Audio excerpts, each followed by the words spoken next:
Enter. Ah, God's day be upon thee, madam. Yes, sir. Come, sit. Thank you.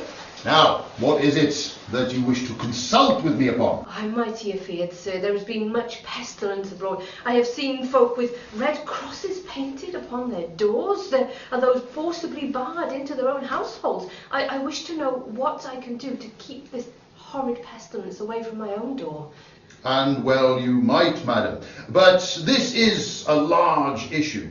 Therefore I fear it will require a large fee. Well, exactly how large? 5 shillings should do the trick. Shillings, well, I fear it is the way of the world, madam. There we have it. Ha ha. There we have it. Diolch yn fawr. Excellent. Now, you are wise to seek such advice, madam, for such is the swiftness of this infection that it is said by some that you may dine with your kin and yet sup with your ancestors. To put it more bluntly, you may rise hail of wind and limb, and I fear be dead by evensong. Oh, it is a terrible thing. I have heard said, though, that you are the 4th best physician in all of Glamorganshire. Well, I fear Dr. Brachan has recently become some victim to this infection, so I now may make boast that I am the 3rd best physician. Oh, the 3rd? Well, any advice you could give me would be gratefully received. Well, firstly you must know how this disease is spread. We men of physic have identified that it is carried upon foul air that we shall refer to as a miasma. Now, it is this miasma that as it spreads itself about shall enter into the body and thus cause the infection. Therefore, I think perhaps it shall be very best for you to dispel this miasma with the use of sweet-smelling herbs.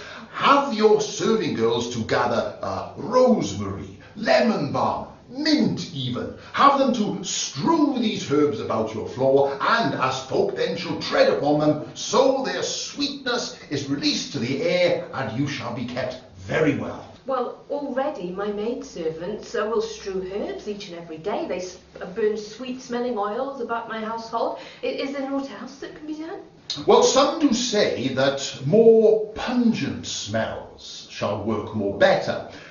Tell me, madam, do you possess a goat? Aye, I do. And does the smell of this goat offend those who stand within close proximity to him? Well, indeed it does. There, bring the fellow into your house. Make a house guest of him. Into my house, but surely it will nibble at my furnishings and my petticoats. Oh, very well. Then if the thought of a goat in your house offends thee, you should try sitting at the mouth of an open sewer, or perhaps even at the edge of a cesspit. An open sewer, a cesspit? Surely there's something that's less offensive. Oh, if needs must, madam. You should try this. And what exactly is this? Tobacco. Tobacco? Surely that's not befitting of a lady as myself. Oh, I can assure you, madam, it is a very fine preventative. Indeed, it has been identified such, so that the boys at Eton, they must puff upon a full pipe of tobacco each and every day to dispel the miasma. And should they refuse to do it, they are beaten by their masters very heartily. I think not, sir. Then, tell me, madam, hast thou bathed recently? Well, of course, this very morning. Ah! Worst possible thing you could have done. It is well known that bathing shall open up the pores of the skin and thus allow the infection to enter into the body. It is therefore my learned recommendation, madam, that you cease bathing immediately. Also, shutter each and every window, bar every door of your house, and keep a strong fire burning in each and every hearth you have. Surely the goat would be quite upset by this. No, the goat is not the issue here, madam. How then a toad? Well, what use would a toad be? What use a toad? Do you not read the pamphlets of the great and learned doctors of London, madam? Oh, by my faith, Dr. Harvey of London hath written a treatise whereby he shall describe a method that is guaranteed to keep the plague away from you. What you must do the first is to capture a live toad. Then this toad, still living, mark you, must be set into a bucket, and all about him must be placed good strong salt. Now allow him to lie there for a full 2 weeks until he hath become desiccated, and then, when hardened, remove the fellow, wrap you now red ribbon about his leg, and hang it about the neck. This is guaranteed to keep the plague away.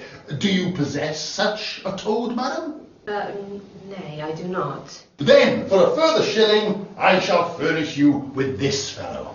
Oh, I'm a bit sick.